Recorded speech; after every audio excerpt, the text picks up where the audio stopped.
السلام عليكم ورحمة الله وبركاته. بعد ما نزلت آخر فيديو عن ازاي عملت أول $532 من الفريلانس، جالي كذا حد بيسألني ايه الصعوبات اللي أنا واجهتها قبل ما ابتدي الفريلانس، أو أنا وصلت للنقطة إن آخد القرار بتاع الفريلانس أو آخد القرار بتاع الموشن ديزاين، وصلت للكلام دوت ازاي. وفي نفس الوقت كذا حد كان بيسألني عن الامبوستر سندروم، أو الخوف من إن أنت تبقى في المكان الغلط، أو إحساس إن أنت مكانك مش هنا. حسيت إن يعني ده موضوع فيديو شيق إن احنا نعمله عن الموهبة والاستمرارية، بحيث ان انا ما كنتش بعتبر نفسي شخص موهوب للدرجة، ولكن الاستمرارية على مدار السنين هي اللي فعلا خلتني اوصل للطريق اللي انا لقيت نفسي فيه، وخلتني في نفس الوقت اوصل لان انا حققت حاجات ما كنتش اتخيل ان انا ممكن احققها. فانا في الفيديو ده هكلمك في الحاجات ديت، وفي نفس الوقت احكي لك القصة بتاعتي انا عن انا بدأت الحاجات ديت ازاي، او انا الرحلة بتاعتي كانت عاملة ازاي، وايه الحاجات اللي اتعلمتها في خلال الرحلة دي، والصعوبات اللي واجهتني. فده مش فيديو تحفيزي، يعني ده مش فيديو بقى ان انا اقول لك كمل واستمر وانت تقدر، مش كده، او اعمل الحاجات دي بالفعل، يعني كمل واستمر وكده. بس مش ده الفيديو مش غرضه التنميه البشريه. يعني لو انت اول مره تتفرج عليا، فانا احمد ياسر، موشن ديزاينر توب ريتد على فايفر، بعمل انيميشنز وفي نفس الوقت بشرح للناس، بعلمهم. فمن غير ما اطول عليك، جهز يا باشا كوبايه الشاي بتاعتك علشان الحدوته دي طويله شويه. دلوقتي احنا عندنا موضوع مهم، الا وهو الموهبه ولا الاستمراريه. هل كون ان الشخص موهوب ده هيخليه ان هو ينجح، وكون ان الشخص مش موهوب ده بيخليه محتوم عليه ان هو هيفشل؟ في الواقع انت لو انت شخص موهوب بس مش بتشتغل كل يوم، الشخص اللي مش موهوب بس بيشتغل كل يوم هيسبقك في كل حاجه. يعني هيسبقك وهيعديك ومش هتعرف تجيبه كمان، لان هي عمرها ما كانت بالموهبه، هي دايما كانت بان انت تفضل مستمر. الصعوبه في ان انت فعلا تبقى ناجح هي انك تبقى بتشتغل في الايام اللي انت مش عايز تشتغل فيها، او ان انت لما يبتدي يحصل لك مشاكل او يحصل قدامك ظروف، ما تجيش تقول خلاص ان الدنيا اتقفلت في وشي، وتقرر اللي هو كده خلاص انا هستسلم. كده كده المشاكل هتواجهك، وكده كده الظروف هتحصل. الفكره كلها انت هتتعامل معاها ازاي، هتخليها ان هي تكسبك وتوقعك ولا هتستمر. انا عامه الحمد لله بشتغل بقالي حوالي 9 سنين مثلا. يعني اول مره اشتغلت كان عندي 13 سنه، اعتقد قلت الموضوع دوت في فيديوهات قبل كده. كنت شغال في محل حدايد وبويات، اشتغلت هناك فتره. وكنت قبل كده شغال في محل فول وطعميه، وكنت شغال في سوبر ماركت. كنت شغال باليوميه، كنت باخد 25 جنيه يوميه. ويعني فضلت في المواضيع دي فتره مش قليله. يعني في خلال دوت كنت بعمل الكلام دوت في الاجازه، وفي الدراسه بنزل المدرسه عادي جدا. بس كنت دايما بيبقى في سبوبه او حاجه بحاول ان انا اطلع منها فلوس اثناء الدراسه. يعني جيت في مرحله ما اكتشفت ان اليوتيوب بيطلع فلوس. الكلام ده في 2016. اكتشفت ان الناس قالت لك ان انت بتنزل فيديوهات، لو الفيديوهات دي جابت مشاهدات هتلاقي الناس اليوتيوب بيبعت لك فلوس ودولارات وبتاع وايه. وكان الموضوع مغري جدا يعني. فانا يعني قررت، قلت خلاص انا عايز ان انا ابتدي اعمل فيديوهات يوتيوب. طيب هعمل فيديوهات عن ايه؟ انا ما اعرفش، لان انا في نفس الوقت ما كانش عندي حاجه اقدمها، وما كانش عندي مهاره، بس كان معايا تليفون بكاميرا. قلت خلاص انا هصور فيديوهات عن التك. فجأة كان ساعتها في يوتيوبرز كتير في مجال التكنولوجيا والتليفونات والحاجات اللي زي دي، كانوا بدأوا ان هم يتشهروا، وانا كنت متابعهم جدا. قلت خلاص انا هعمل فيديوهات عن التك. وابتديت بقى اعمل فيديوهات اللي هي احسن 6 تطبيقات على المتجر، والبرنامج ده هيغير حياتك. وبالفعل نزلت حاجات كتير من ديت. وبعدين جت فترة بلعت تريقة طبعا قد كده، مسحت الفيديوهات دي كلها. للاسف مسحتها، ما عملتهاش برايفت. ما كنتش اعرف ان في اوبشن ان انا اعملها برايفت ساعتها. فلسه في فيديو واحد بس منهم هو اللي معايا، يعني معروض قدامك دلوقتي. مسحت الكلام دوت وما نزلتش حاجه زي ديت تاني. فضلت منقطع فتره، وبعدين رجعت تاني قلت انا عايز اصور فلوج.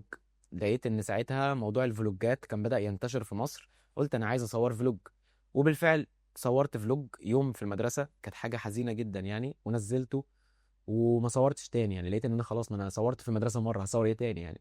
بعدين نزلت فيديوهات مثلا عن العاب، فيديوهات وانا بلعب بلياردو، فيديوهات وانا بلعب ليج اوف ليجندز، فيديوهات وانا بلعب كرانكر، فيديوهات عن فالورانت. جربت كذا حاجه. وبعدين في خلال طبعا الكلام ده كله، انا كنت عايز ان انا اطور من نفسي في حاجه. يعني انا كنت عايز ان انا اتعلم المونتاج، بحيث ان انا اعرف اعمل الفيديوهات ديت كويس. الكلام ده كان على مدار فتره كبيره. في خلال بقى الفتره دي تحديدا وانا في ثالثه اعدادي، اتعرفت على شخص كان صديقي يعني. الشخص ده ليه فضل كبير عليا، حتى برغم ان احنا مش اصدقاء دلوقتي، لازلت ما اقدرش انكر فضله عليا. يعني ان كنت في مره قاعد في السايبر بلعب، ودخلت روم مع ناس مصريين، واحد منهم دخل معايا في فويس شات. فالشخص ده كان شغال فريلانسر، فهو كذا مره يعني يقول لي ان هو شغال شغلانه مش بيشتغل ساعات طويله، في نفس الوقت بيعمل مبالغ كانت ما شاء الله اول مره اسمع عنها ساعتها يعني. فانا سالته قلت له انت شغال ايه؟ قال لي ان هو شغال مبرمج. فانا قلت له يعني ايه مبرمج؟ فهو شرح لي، انا ما كنتش عارف يعني ايه برمجه ساعتها. بعدين قلت له طيب انت شغال فين؟ قال لي انا شغال فريلانسر. فانا قلت له يعني ايه فريلانسر؟ انا برضو ما كنتش اعرف. فشرح لي ايه هي فكره العمل الحر، ودي كانت بالنسبه لي حاجه يعني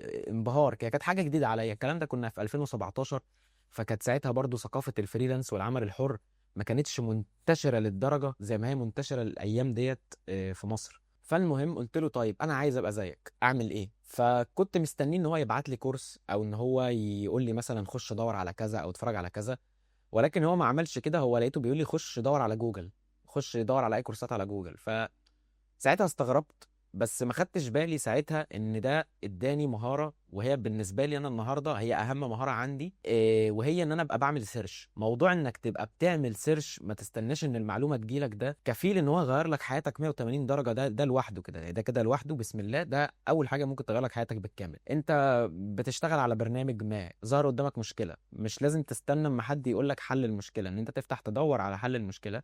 ان انت عايز تخس، بس انت مثلا ما تعرفش التمارين او ما تعرفش نظام الاكل، انك تفتح تدور على جوجل، دي في حد ذاتها مهارة. لو انت شايف ان حاجة زي دي انت بتعملها وشايف اللي هو عادي كل الناس بتعمل كده، فمش كل الناس بتعمل كده. في ناس كتير جدا ما تعرفش المواضيع ديت، في ناس كتير جدا لو المعلومة ما جت لهمش لحد عندهم، عمره ما هيبدأ وعمره ما هياخد خطوة في حياته. فدي كانت بالنسبة لي خطوة مهمة. اتعلمت من بعدها ان انا اي معلومة ناقصاني قبل ما اسأل حد عليها بفتح ادور مع نفسي، والحمد لله في اغلب الوقت كنت بلاقي حلول يعني. فالمهم انا قررت ان انا اتعلم البرمجه. دورت لقيت كورسات كويسه، ابتديت ان انا احاول اتعلم، بس كان بيواجهني مشكله الا وهي ان انا مش معايا كمبيوتر، ما عنديش جهاز في البيت، وانا اكيد مش هقعد اشتغل في سايبر يعني، الموضوع مش منطقي. ابتديت احوش ودخلت جمعيات لحد ما ربنا اكرمني وعرفت ان انا اشتري جهاز. كان جهاز ضعيف جدا يعني، كان جهاز كور اي 3 جيل ثالث، وكارت شاشه 750 تي اي، و4 جيجا رام. كان جهاز استيراد وكانت حالته سيئه، وفي نفس الوقت كان مضحوك عليا فيه يعني، انا كنت دافع فيه اكتر من اللي كان المفروض ادفعه، بس جهاز. المهم ان انا خلاص مش مضطر انزل واقعد احرق فلوسي في السايبر يعني، لان طبعا اخواتنا اللي بيقعدوا في السايبرات عارفين ان الموضوع دوت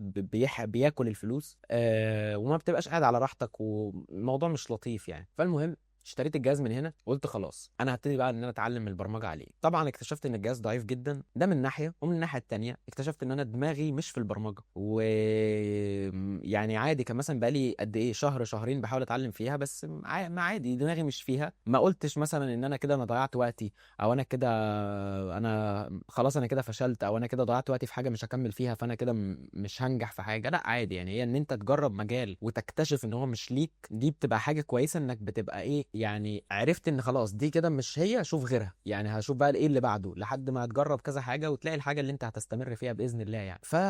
قلت انا عايز اعمل حاجه كان نفسي جدا ان انا اعملها من زمان، وهي ان انا ابتدي انزل فيديوهات ليا وانا بلعب. كنت ساعتها موهوم جدا بالناس اللي بتطلع لايف ستريمز وهم قاعدين بيلعبوا، ويقعد يتبعت لهم دونيشنز بقى ويبقى ان انت شغلتك ان انت بتلعب وبتاخد فلوس على ان انت قاعد بتلعب، الناس قاعده بتتفرج عليك كده بس وانت قاعد بتلعب. ده كانت بالنسبه لي حاجه يعني وهم. فابتديت احاول اطلع لايف ستريم، بس ساعتها النت عندي ما كانش كويس، فقلت خلاص انا هعمل فيديوهات يوتيوب. وبالفعل عملت الفيديوهات بقى بتاعت ليج وبتاعت فالورانت والكلام ده كله. والفترة دي خلتني ان انا ابقى بتعلم مونتاج شويه. انا بحب المونتاج من وانا صغير يعني، وانا صغير كنت اكتشفت برنامج اسمه كين ماستر، ده بتعمل بيه مونتاج من على التليفون. كنت بقعد ادعبس بيه يعني. كنت عايز مثلا ان انا اكتشفت ان في حاجه اسمها جرين سكرين وكروما، فقمت رحت جبت الكشاكيل، عارف الجلاد بتاع الكشاكيل؟ لما احنا كنا صغيرين كنا بنجيب الكشكول بنجلده وبنحط له جلاد مثلا فيه اخضر واحمر وازرق وكده. جبت كل الجلادات الخضراء اللي كانت محطوطه تحت السرير، اللي هي بتبقى دايما محطوطه تحت الملايات، تحت المرتبه علشان تفضل مفروده، وقمت قطعتهم وفردتهم كلهم يعني على الحيطه كده، بحيث ان انا ايه يبقى اللي ورايا اخضر. وقمت مثبت التليفون قدامي على حاجه وقعدت اصور، وشلت الخلفيه اللي ورايا، مثلا حطيت استاد القاهره، وقمت جبت صوره لكريستيانو رونالدو، وعرفت ان انا اقص الباك جراوند بتاعت صورته بحيث ان هي تبقى صوره بي ان جي. واكتشفت يعني ايه كي فريم، ده كان بالنسبه لي اول مره افهم ايه فكره الكي فريم، وهو ان انا هحط كي فريم في نقطه معينه الصوره هتبقى هنا، هحط كي فريم في نقطه تانية الصوره هتبقى هنا، فكأن ان انا وانا واقف كده يقوم إيه الشخصيه اللي انا حطيتها تقوم جايه واقفه جنبي كده. كانت حاجه تجربه يعني، وده اللي انا كنت بعمل بيه الفيديوهات في الاول، لحد بقى ما اشتريت الجهاز، ابتديت ان انا ادور على برامج امنتج عليها.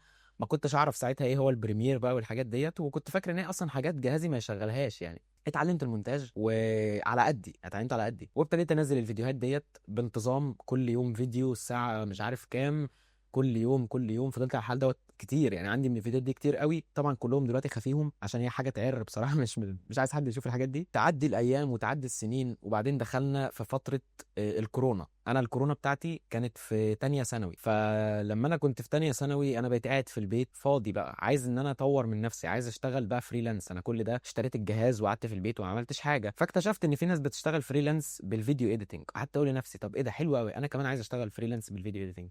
وابتديت احاول ان انا اتعلم اكتر واكتر.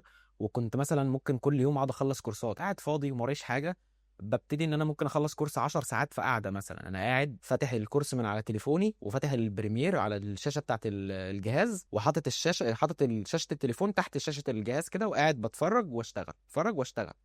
دي كانت بتبقى عادتي. كل ما الاقي حد بيعمل حاجه في الكورس، مثلا هو حاطط ماتيريال، دايما اغلب الكورسات بتلاقي ان الماتيريال بتاعه الكورس محطوطه تحت الكورس. يعني انت لو هتشتري من كورس من حد ولقيته مش حاطط لك الماتيريال، ما تشتريش اللي هو هيشتغل عليها يعني، لان ده اقل حاجه. لحد ما اتعلمت، بس برضو كان مستواي سيء، بس قلت مش مشكله. فضلت ان انا عمال بقى، عملت اكونت على فايفر ونزلت، عملت اول جيج ودخلت قعدت احاول ابعت لناس، بس ما حدش عبرني، وفضلنا على هذا الحال. قلت خلاص انا عملت اللي عليا ومش مهم بقى، خلاص انا طنشت، وكده كده قاعد في البيت ولا بصرف ولا بروح في حته. الفلوس ما كانتش ازمه في فتره الكورونا معايا انا، لان انا كنت طفل يعني. انا عارف ان دي برضو ساعة الكورونا كانت أزمة بالنسبة لناس كتير، وناس كتير شغلها اتعطل. بس بالنسبة للناس اللي كانوا لسه في مرحلة الطفولة أو المراهقة، كانت من أحلى الأيام لأغلبنا يعني. ما كنتش أعرف طبعا إن البيت بينهار والدنيا بتنهار بره. واجهتني بقى مشكله، الا وهي ان الجهاز بتاعي ضعيف يعني، مونتاج وبتاع، ما انا محتاج رامات، والبروسيسور اللي معايا مش قد كده، وكارت الشاشه مش قد كل حاجه مش قد كده. والشاشه اصلا اللي كنت شغال عليها شاشه كانت شاشه صغيره قوي، والريزوليوشن بتاعها قليل، وكانت مبهدله يعني. فانا عايز انزل اشتغل بطبيعتي، انا في اجازه عايز انزل اشتغل. فاتمنعت ساعتها، انا اتمنعت ان انا انزل. قال لك عشان كورونا وبتاع، فانت ممنوع من النزول. وفي نفس الوقت مفيش مصروف، او المصروف ما يكفيش ان انا احوش ان انا اطور الجهاز او اشتري حاجه. فلقيت ساعتها حد بيعمل زي شغلانه كده، ان انت هتاخد اكونتات في لعبه معينه وتقعد تلاعب الروبوتات اللي في اللعبه. انت مش بتلاعب ناس حقيقيين، لازم يعني انت لازم بتلعب بشخصيات معينه، وبتلاعب ناس مش حقيقيين، وتحاول ان انت تطول الجيم على قد ما تقدر، بحيث ان انت تطلع الاكونت من ليفل معين لليفل معين في خلال مده زمنيه معينه. ده بالنسبه للناس اللي مش عارفين في الالعاب. لو انت عارف في الالعاب، فهي لعبه لول اللي هي ليج.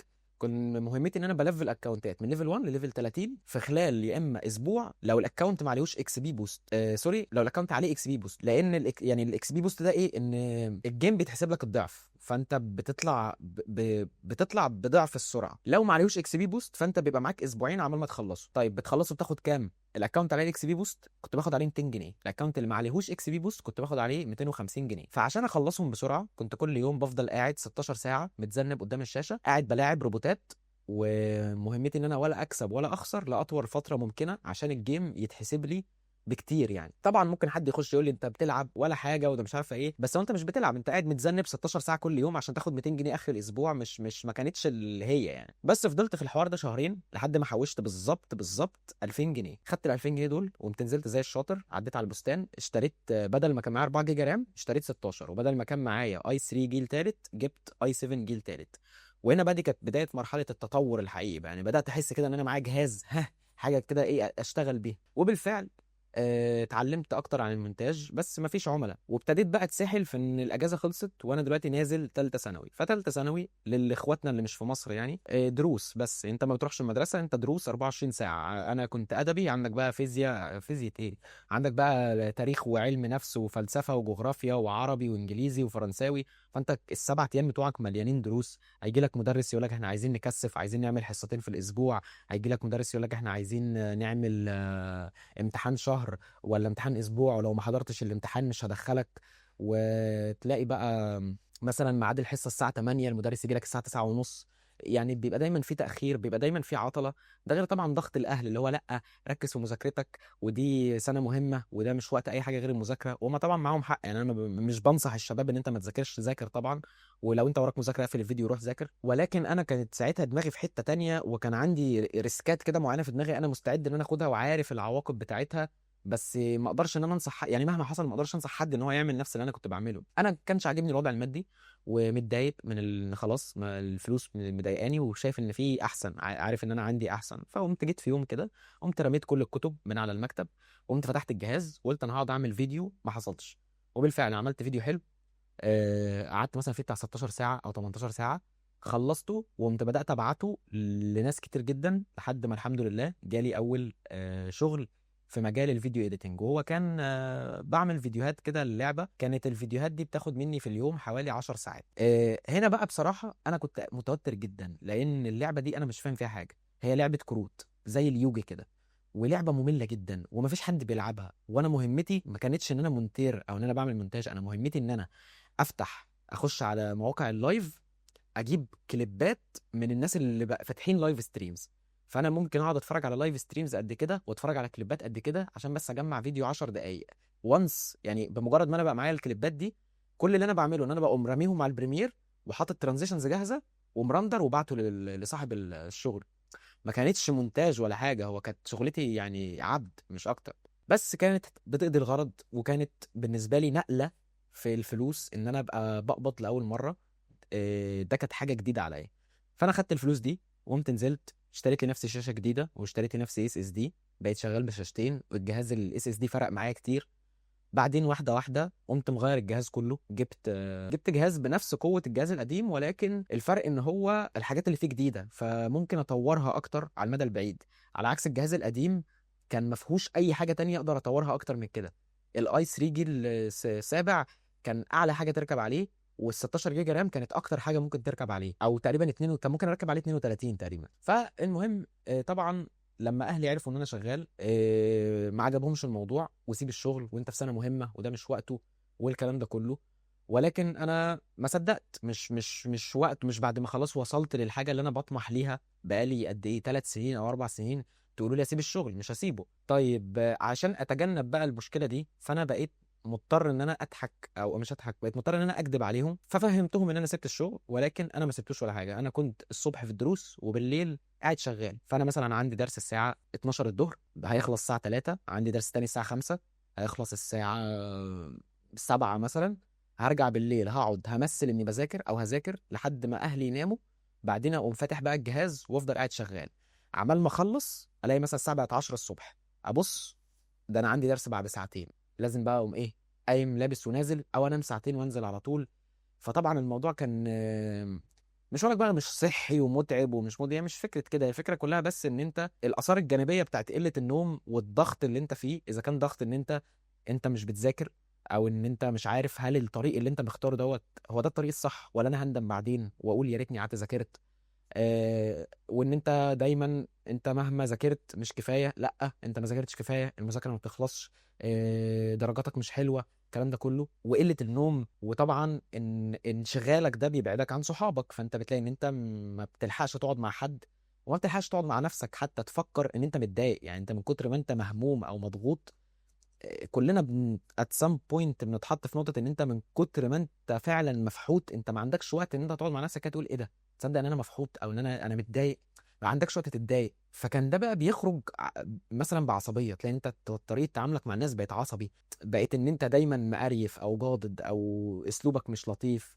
يعني دي كلها برضو كانت مشاكل، والحمد لله ان هي اتحلت مع الوقت. يعني لحد ما اخيرا السنه خلصت، ابتديت بقى ان انا بقى ايه فاضي بقى للشغل. فهنا انا اتحطيت في نقطه يعني ممكن تتحط فيها لو انت مره واحده كنت هنا وقبيت، يعني طلعت سلمتين ثلاثه مره واحده من غير ما تعدي على السلمتين ثلاثه اللي في النص، انت نطيت نطه، الا وهي انك ممكن تتغر. وده بالفعل اللي حصل معايا. يعني انا كنت ساعتها مثلا بقبض كام 4 5000 جنيه. انا كلمه اتغريت قليله. انا بقيت شايف نفسي ان انا افشخ واحد في الدنيا، انا مفيش زيي، انا بعمل 5000 جنيه في الشهر، انا شغال من البيت، انا مش موظف، انا مش 9 to 5 بقى والكلام ده كله. بقيت شايف نفسي بقى خلاص. يعني انا نزلت الجامعه، كل ما اجي ابص كده اقول لك ده انا احسن من الناس دي كلها، ومحدش فيهم زيي، وانا تلاقيني انا الوحيد اللي بشتغل اصلا، ولا انا الوحيد اللي بشتغل بدماغ بقى وصايع وابتديت ان انا كمان اتبطر، ان انا بقيت زهقان.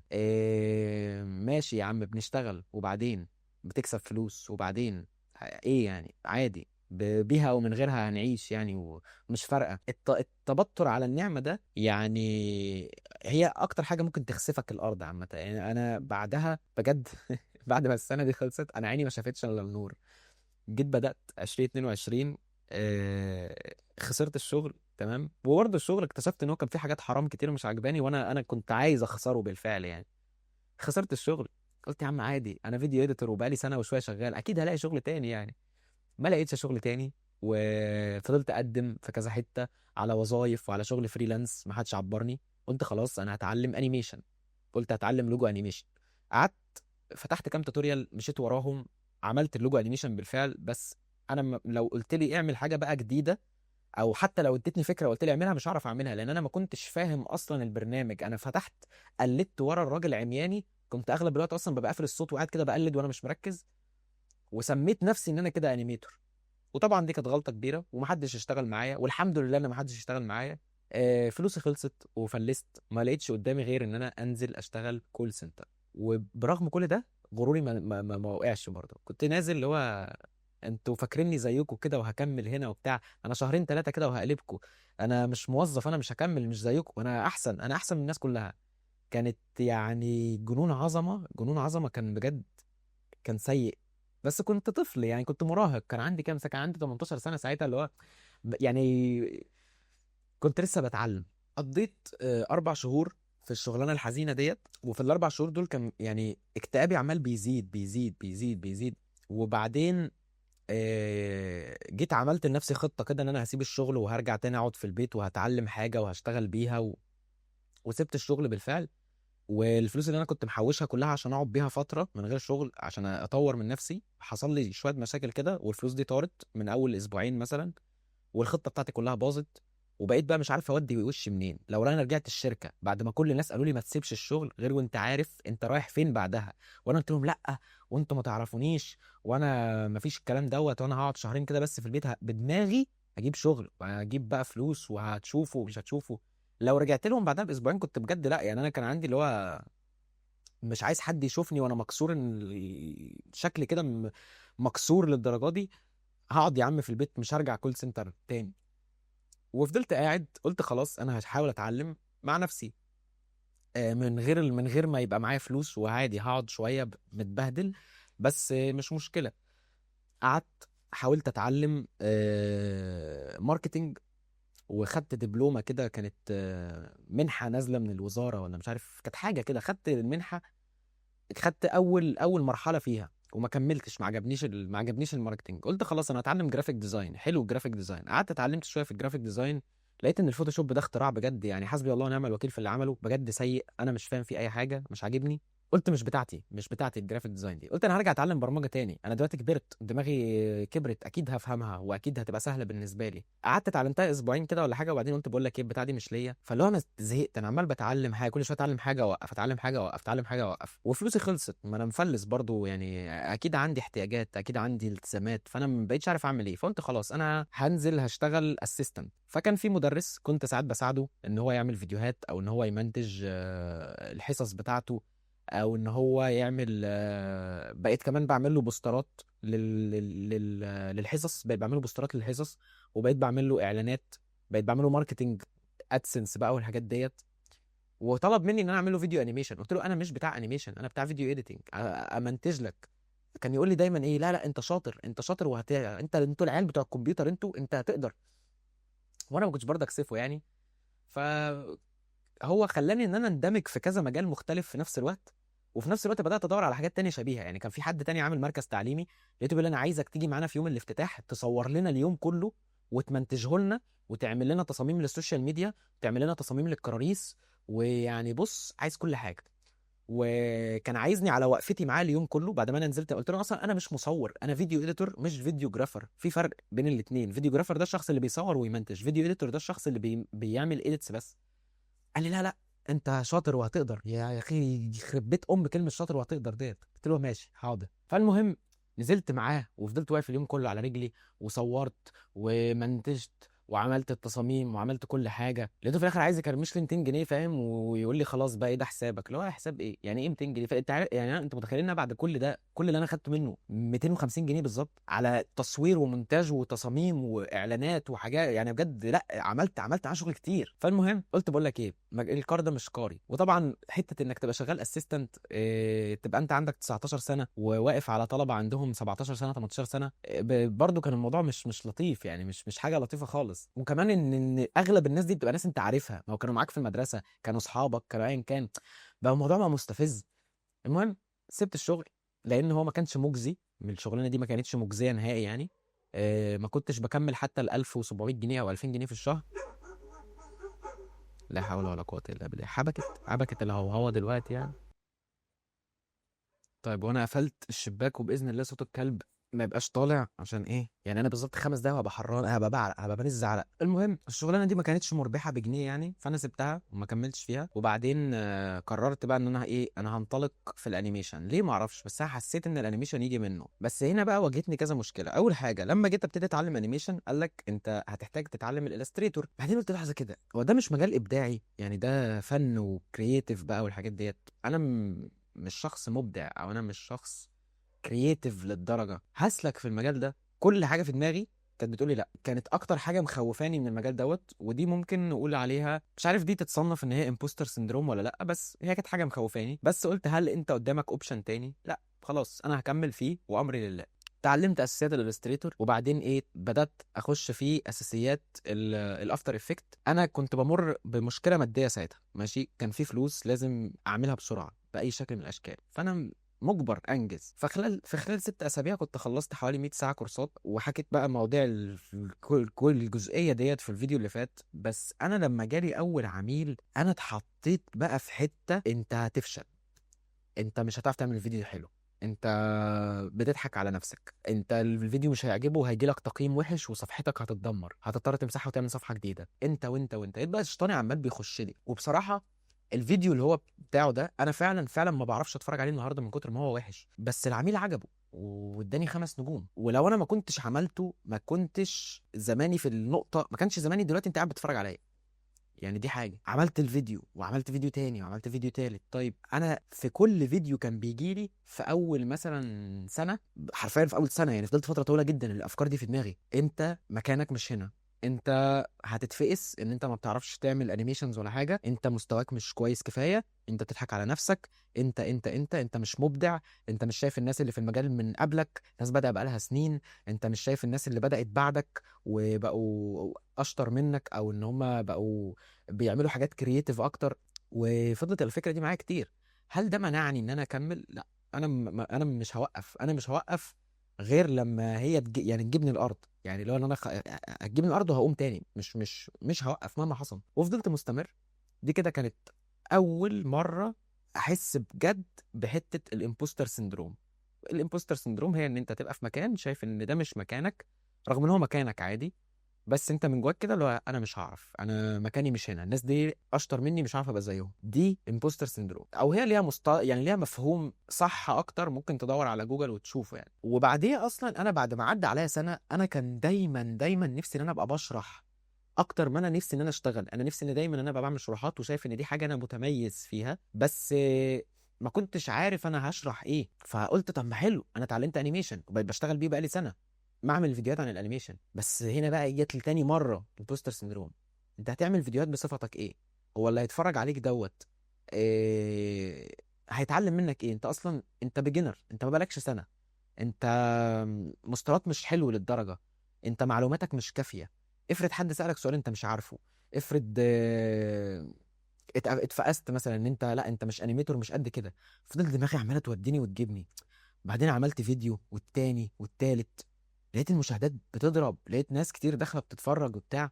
بعيدا عن الناس ساعتها اصلا ما كملتش، وكنت نزلت 6 فيديوهات بالظبط ووقفت.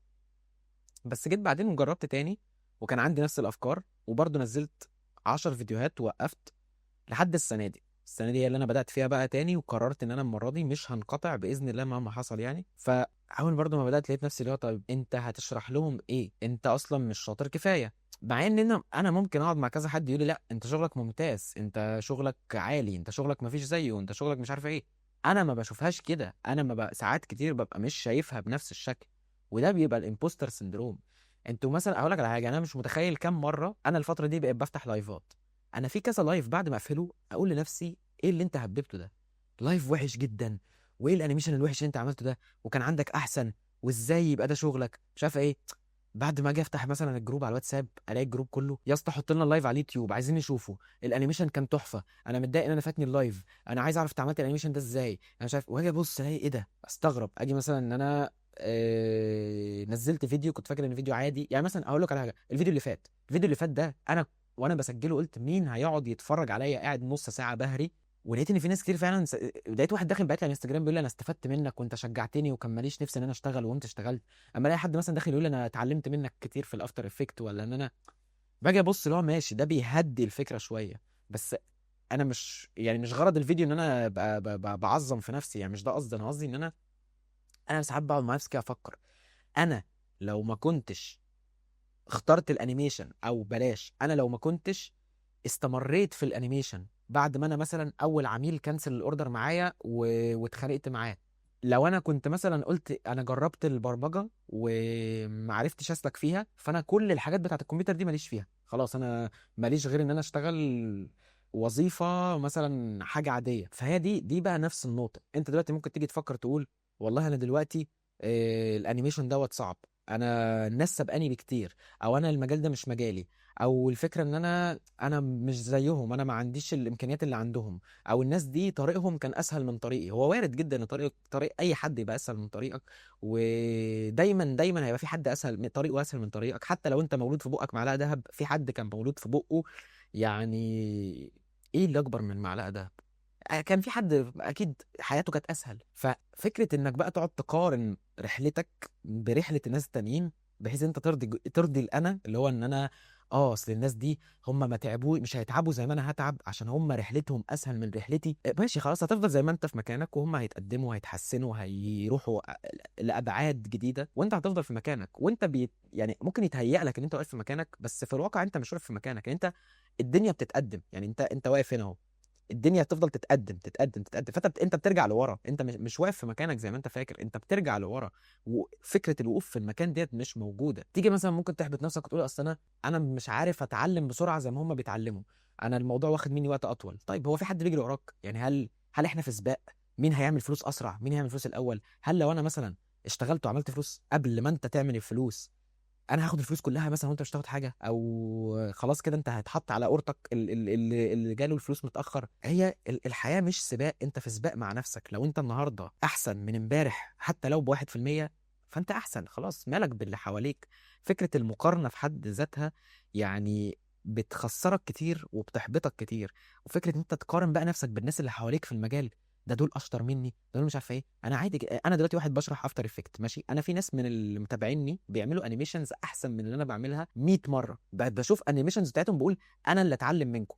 هل بقى اجي اقول لك خلاص انا مش هشرح، انا مش هعمل، انا مش عارف ايه؟ اكيد في حد مستواه اقل مني هيستفيد مني، عادي جدا.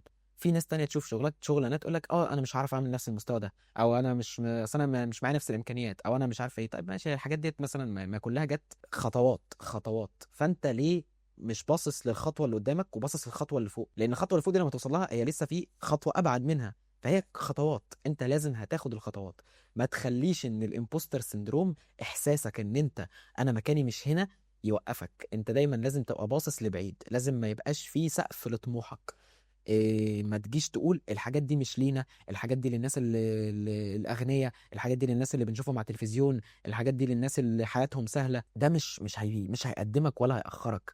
ومفيش حاجه اسمها مستحيل، لو انت عايز ان انت توصل لازم هتستمر في السعي. يعني كان في فيديو بحبه جدا لنجيب ساويرس بيقول لك ان النجاح جزء منه حظ، النجاح ان انت تبقى في المكان الصح في الوقت الصح. فانت ازاي هتبقى في المكان الصح في الوقت الصح لو انت مش بتسعى كل يوم لحد ما يجي لك التوفيق من عند ربنا؟ لازم ان انت دلوقتي تحاول مره واثنين وثلاثه وعشرة وعشرين لحد ما في مره فيهم هيصادف ان انت كنت في المكان الصح في الوقت الصح، بتعمل الحاجه اللي مطلوب منك تبقى بتعملها، ويجي لك فرصه العمل ده. ايا كان بقى، انت دلوقتي مش معايا جهاز، مش معايا كمبيوتر، الحاجات دي انا مش فاهمها، ايه المشكله ان انت تبدا النهارده؟ انت محدش بيجري وراك، انت المقياس الوحيد للتقدم او للتاخر مع نفسك مش مع حد تاني. فانت لازم تبتدي تمرن عقلك الباطن ان انا هقدر اخرج من الازمه اللي انا فيها دي ايا كانت هي ايه. وانا هنا مش بتكلم على جو التنميه البشريه ان انت تقف قدام المرايه وتقعد تقول بقى انا قوي، انا امور، انا مش الهبل ده، او هو مش هبل، ممكن في ناس فعلا بتستفيد من ده. انا اسف ان انا اقلل من حاجه زي ديت يعني. بس الطريقه اللي انت بتكلم بيها نفسك هي في حاجه اسمها العقل الباطن. الطريقه اللي انت بتكلم بيها دماغك هي اللي فعلا هتحدد انت ماشي ازاي. لو انت بتفضل تقول لنفسك ان انت مش هتعرف تعمل الحاجه ديت، وانت هتفضل فاشل، وانت هتفضل ما بتعرفش، وانت هتفضل كده، وانت ما حدش هيشوف شغلك، وانت، فانت زي ما الامريكان بيقولوا كده you are setting yourself up for failure او to failure، مش عارف، بس هو ان انت يعني بتأهب نفسك للفشل. لكن لما انت تقول لنفسك انا ان شاء الله هقدر اعدي الازمه دي، انا ان شاء الله هقدر اتعلم الحاجه دي، انا هقدر اتعلم الحاجه ديت، وانا هبذل مجهود وهعدي الازمه ديت وهخرج منها. الكلام دوت مش لازم تقوله بصوت عالي، بس ان هي تبقى هنا جوه، وان انت تفضل مستمر في السعي. ده اللي هيوصلك. عشان بيجي لي حد مثلا يقول لي والله انا بفتح المشروع وبكسل اكمله. طب ليه؟ ايه اللي منعك انت تكسل تكمل؟ ما تفتح تكمله علشان تنزله عندك ويمكن عميل يشوفه. هتقولي هو في حد هيشوف اللي انا عامله ده والفيديو مش حلو ومش عارف؟ عادي، في حد هيشوفه وهيعجبه وهيشتغل معاك. مش شرط ان انت تبقى اينشتاين يعني. الاذواق الناس مش زي بعضها. ممكن حاجه انا اشوف ان هي حلوه انت تشوف ان هي وحشه، ممكن حاجه انت شايف ان هي وحشه غيري يشوفها حلوه. اللي هو اكيد في عميل هيشوف الحاجه القيمه بتاعت الحاجه بتاعتك دي. وانت لو ما بداتش مش هتوصل للليفل الحلو اللي انت نفسك توصل له. لازم تعمل الحاجه الوحشه عشان تعمل الحاجه الحلوه. لان تخيل لو انا بقالي دلوقتي اهو 3 سنين في مجال الانيميشن المقرف دوت، والفيديو اللي انا عامله اول فيديو زي اخر فيديو. دي مصيبه. ده انا كده انا ما تحسنتش. لازم ان انا ابص على نفسي زمان والاقي ان ايه ده في تطور. انا ازاي زمان كنت كده؟ بس ان انا لازم ابقى مستوعب ان انا لولا الشخص بتاع زمان اللي انا بتريق عليه النهارده ده، ما كانش زماني في نفس النقطه اللي انا فيها النهارده. فما ينفعش بقى ان انا اقارن بنفسي حتى مش في الشغل، في اي حته. انا مثلا نازل جيم اقول لك يا عم الناس دي كلهم عملوا فورمه، انا راحت عليا ليه؟ طيب ماشي، انا في رحله مع نفسي. هل انا لما افضل بقى قاعد واقول اصل هم بداوا بدري، او هم رحلتهم كانت اسهل، او اصل هم مش هيتعبوا زيي، بقى هم مش هياخدوا بالهم مني، انا هفضل زي ما انا، هم يفضلوا بيتقدموا في حياتهم، هيعدي 10 سنين وهسأل نفسي يا ترى كان ايه اللي هيحصل لو انا عديت من 10 سنين، لو انا بدأت من 10 سنين. فاتمنى ان الفيديو ده ما يكونش ان انا رغيت على الفاضي، وان انت تعتبر ان دي اشاره ليك ان انت لو وصلت لحد النقطه دي في الفيديو فانت بالفعل انت عديت مرحله كبيره قوي هنا. انك فهمت خلاص انا موهوب او مش موهوب، انا المفروض ان انا استمر لحد ما هتيجي نقطة وهلاقي نتيجة للي انا بعمله. لان انت في تحدي مع نفسك. مش مهمتك ان انت تبقى اشطر انيميتور في الدنيا، ولا ان انت تبقى اغنى رجل في العالم، ولا ان انت تبقى اقوى رجل في العالم، ولا اي حاجة. انت مهمتك ان انت تبقى احسن من امبارح. فعادي جدا انت ممكن تلاقي حد بيعمل انيميشنز احسن مني وشروحات احسن مني، تلاقي حد بيعمل فيديوهات كلام زي دي احسن مني. ولكن انا بالنسبه لي انا لما برجع اشوف الفيديو اللي من 9 سنين بقول لك في فرق. يا عم هتقول لي انت كبرت وكنت عيل صغير، ماشي. انا لما برجع اشوف الفيديوهات اللي انا عملتها من 3 شهور بقول لك في فرق. لما اجي كده احط الفيديو اللي انا صورته من 3 شهور والفيديو اللي انا مثلا صورته من اسبوع، لا في فرق، في فرق كبير جدا. هل بقى كنت هوصل لده لو انا ما عملتش ده؟